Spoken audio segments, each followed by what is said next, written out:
Did we surrender to the will and whims of imperial power? The answer is clear. We did not and never will.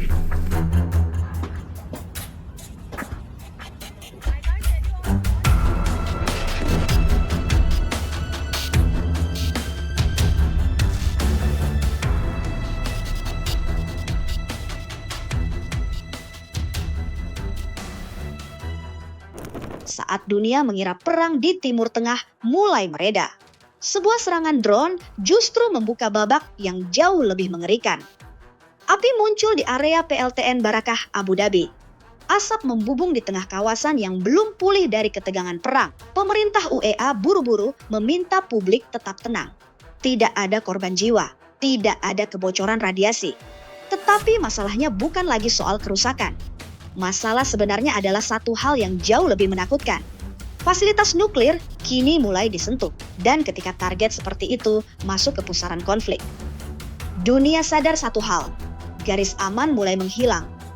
Di saat bersamaan, alarm perang kembali terdengar di seluruh Timur Tengah. Selat Hormuz kembali menjadi ancaman global. Iran mulai menyinggung pangkalan militer Amerika di kawasan. Rudal dan drone terus memenuhi langit regional. Sementara negosiasi damai berubah menjadi arena saling ancam yang semakin brutal. By now, it ought to be clear that Iran is unbreakable and only emerges stronger and more united when under pressure. Allahu Akbar! Allahu Akbar! Iran memberi sinyal bahwa kesabaran mereka hampir habis. Dan itulah yang membuat situasi jauh lebih berbahaya dibanding beberapa bulan lalu. Karena sekarang, perang tidak lagi terasa seperti kemungkinan, tetapi sesuatu yang perlahan bergerak mendekat. Semua ini bermula dari proposal baru Amerika Serikat kepada Iran. Proposal 5 poin yang diklaim sebagai jalan damai. Tetapi bagi Teheran, isinya terasa seperti ultimatum. Washington meminta Iran menyerahkan uranium yang telah diperkaya, membatasi program nuklir, menutup sebagian fasilitas, dan mencabut tuntutan kompensasi. Amerika menyebutnya perdamaian. Iran melihatnya sebagai tekanan. Situasi makin membingungkan ketika Donald Trump menyebut respons Iran tidak dapat diterima. Namun di saat yang sama, Teheran mengaku masih menerima pesan bahwa Washington tetap ingin melanjutkan dialog. Di satu sisi bicara damai, di sisi lain ancaman perang terus berjalan. While ready to fight with everything we have in defense of our freedom and our soil, we are equally ready to pursue and defend diplomacy. Pertanyaan besar mulai muncul di kawasan. Apakah diplomasi ini benar-benar untuk menghentikan perang atau hanya jeda sebelum eskalasi berikutnya? Dan masalahnya, bahkan jika Iran menerima syarat itu, ancaman serangan disebut tetap ada. Rasa curiga pun berubah menjadi paranoia geopolitik. Ketika diplomasi mulai kehilangan arah, ancaman di lapangan berubah menjadi sesuatu yang nyata. Iran mulai mengirim pesan lebih keras. Teheran memperingatkan bahwa sikap menahan diri mereka tidak akan berlangsung selamanya. Untuk pertama kalinya, Iran mulai secara terbuka menyinggung negara-negara Teluk. Beberapa negara dituduh membuka wilayah mereka untuk kepentingan musuh Iran. Pangkalan Amerika di Teluk disebut ikut terlibat dalam konflik. Bahkan CENTCOM mulai dianggap bagian dari agresi terhadap Teheran. Ketegangan kini berubah menjadi konflik regional yang jauh lebih rumit. UEA disebut mendorong respons militer lebih agresif terhadap Iran. Tetapi Arab Saudi dan Qatar justru menolak perang gabungan. Negara-negara Teluk yang sebelumnya tampak solid, mulai menunjukkan retakan kepentingan masing-masing. Tetangga yang dulu disebut saudara, kini mulai saling mencurigai. Dan di balik layar, semuanya semakin kacau. Arab Saudi mulai mendukung jalur mediasi Pakistan. Sementara Abu Dhabi mempererat hubungan keamanan dengan Israel.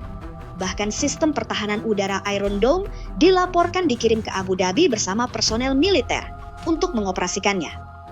Artinya satu hal, negara-negara Teluk mulai bersiap menghadapi kemungkinan perang yang lebih besar. Namun retaknya kawasan Teluk ternyata baru permulaan, karena perang perlahan mulai menyentuh target paling sensitif. PLTN Barakah, meski tidak merusak reaktor utama, serangan drone itu menciptakan efek psikologis yang sangat besar. Karena masyarakat tidak melihatnya sebagai serangan biasa, Mereka melihat fasilitas nuklir diserang. Dan ketika kata nuklir mulai muncul di tengah perang regional, rasa takut langsung berubah level. Pemerintah Abu Dhabi meminta publik tidak panik. Otoritas nuklir memastikan semuanya aman, tetapi dunia memahami sesuatu yang jauh lebih penting. Jika fasilitas seperti Barakah saja bisa disentuh, maka tidak ada infrastruktur strategis yang benar-benar aman. Pada saat yang sama, fasilitas energi Iran juga lebih dulu dihantam. Pulau Lavan di Teluk Persia dilaporkan mengalami kebakaran besar setelah serangan terhadap situs energinya. Kini perang tidak lagi hanya bicara soal tentara, tetapi energi dunia, nuklir, infrastruktur vital, dan jalur ekonomi global. Perang mungkin belum diumumkan secara penuh, tetapi bayangannya sudah terasa di mana-mana. Dan di tengah ketegangan itu, satu wilayah kembali menjadi pusat ketakutan dunia, Selat Hormuz. Jalur sempit yang menjadi nadi energi global itu kembali berubah menjadi momok internasional. Iran mulai membatasi akses kapal yang dianggap terkait dengan musuh mereka. Dunia langsung memahami ancamannya. Jika Hormuz terganggu, harga minyak bisa melonjak, jalur perdagangan global bisa kacau. Krisis energi dapat menyebar jauh melampaui Timur Tengah. Dan itulah yang membuat konflik ini semakin berbahaya. Karena perang tidak lagi hanya mengancam satu negara, tetapi ekonomi dunia. Sementara itu, ancaman terhadap pangkalan Amerika terus meningkat. Sistem pertahanan udara mulai dipasang di berbagai titik. Drone dan rudal menjadi ancaman harian. Negara-negara kawasan mulai bersiap menghadapi skenario terburuk. Di tengah kekacauan itu, China mulai disebut dalam upaya diplomasi. Pakistan terus mencoba menahan konflik agar tidak meledak lebih luas. Tetapi masalahnya, semua pihak tampak sedang bersiap menghadapi perang besar sambil berharap perang itu tidak benar-benar terjadi. Dan sejarah menunjukkan, situasi seperti ini seringkali menjadi momen paling berbahaya. Karena ketika terlalu banyak negara mulai menumpuk pasukan, memperkuat pertahanan, dan saling mengirim ancaman, satu kesalahan kecil saja bisa mengubah seluruh kawasan menjadi medan perang terbuka. Jika Hormuz benar-benar ditutup, dampaknya mungkin tidak berhenti di Timur Tengah. Harga energi dunia bisa melonjak. Perdagangan global terguncang. Negara-negara besar bisa terseret lebih dalam, dan konflik regional perlahan berubah menjadi krisis geopolitik global. Yang membuat semuanya semakin mencekam adalah satu fakta sederhana. Diplomasi sejauh ini gagal meredakan ketegangan. Negara-negara mulai saling curiga. Fasilitas strategis mulai menjadi target. Aliansi berubah semakin rumit. Dan ancaman perang terus bergerak di bawah permukaan. Timur Tengah kini menghadapi tumpukan krisis sekaligus. Konflik militer, tekanan ekonomi, ketidakpastian politik, dan ketakutan sosial bercampur menjadi satu. Situasinya terasa seperti bom waktu yang terus berdetak semakin cepat. Dan mungkin bagian paling mengkhawatirkan dari semuanya adalah ini. Dalam banyak perang besar di masa lalu, dunia juga pernah merasa semuanya masih bisa dikendalikan. Sampai akhirnya satu serangan, satu kesalahan perhitungan, atau satu keputusan politik